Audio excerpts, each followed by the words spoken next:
कृपा सिंधू स्वामी. नमस्कार श्रोते हो. आज मी आपणास एक कथा सांगणार आहे. चला तर मग आपण कथा जाणून घेऊयात. सोलापूरमध्ये बापूराव नावाचे एक स्वामी भक्त राहत होते. गाणगापूर किंवा अक्कलकोटला जाणाऱ्या कोणत्याही भक्ताचे ते मनपूर्वक आदरातिथ्य व स्वागत करायचे. ही त्यांची एक प्रकारे स्वामीनिष्ठाच होती. स्वामींचे दर्शन घ्यावे म्हणून एक दिवस ते अक्कलकोटला निघाले होते. वाटेत त्यांना 2 माणसे भेटली. एकाचे लग्न झाले नव्हते आणि दुसरा अतिशय गरीब होता. तिघे अक्कलकोटला जाताना लग्न न झालेला माणूस दुसऱ्या माणसाला म्हणाला, बघा ना, आता माझी 40शी उलटली हो. माझ्याजवळ खूप पैसा अडका आहे, परंतु दुर्दैवाने माझे लग्नच जमत नाही. दुसरा माणूस त्या पहिल्या माणसाला म्हणाला की माझ्यापाशी विद्या आहे हो, पण कुठेही नोकरी मिळत नाही.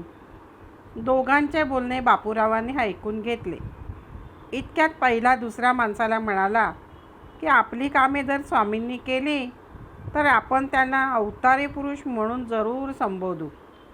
बापूराव हे निष्फळ बोलणे ऐकून दोघांना उद्देशून बोलले, तुमचे बोलणे पोकळ आहे. स्वामींची तुम्ही सेवा करा, त्यांचे सतत नामस्मरण करा, काहीतरी नवच बोला, तुमचे काम निश्चितच होईल. काळजी करू नका. स्वामी समर्थ हे दत्तावतारी आहेत. एकमेकांशी बोलत तिघेही अक्कलकोटात आले. औदुंबराखाली स्वामी बसले होते. ते तिघे स्वामींपाशी गेले. तिघांनी साष्टांग नमस्कार स्वामींना घातला आणि काही अंतरावर जाऊन उभे राहिले. इतक्यात स्वामी म्हणाले, आमच्या अवधूतांची परीक्षा कसली घेता रे?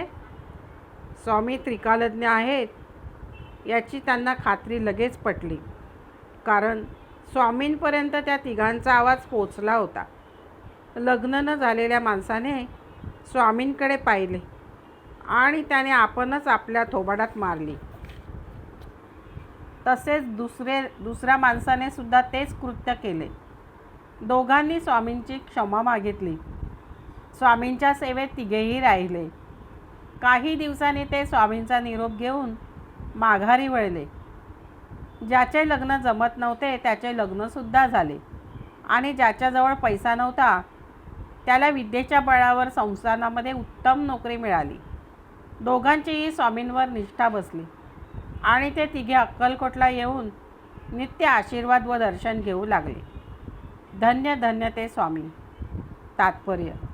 श्रोते हो, या कथेत स्वामींनी या 2 माणसांनी स्वामींवर शंका जी घेतली होती, हे स्वामी आपले काय करतील, परंतु बापूराव नावाच्या तिसऱ्या गृहस्थाने स्वामींविषयी त्यांना समजावून सांगितले. प्रेम ही एकच गोष्ट अशी आहे की ती माणसामाणसामधील नाती दृढ करीत असते. हे प्रेम माणसाला उत्कट भगवंत भक्ती प्रदान करीत असते. या प्रेमाला विलक्षण आध्यात्मिक ताकद असते. या उत्कट प्रेमाला नामस्मरणाची जोड मिळाली की माणूस भगवंत प्रेमी होतो. श्रोते हो, माझी कथा तुम्हाला आवडलीच असेल. कथेला लाईक व सबस्क्राईब करून कमेंटमध्ये जरूर सांगा, ही नम्र विनंती. धन्यवाद. श्री स्वामी समर्थ.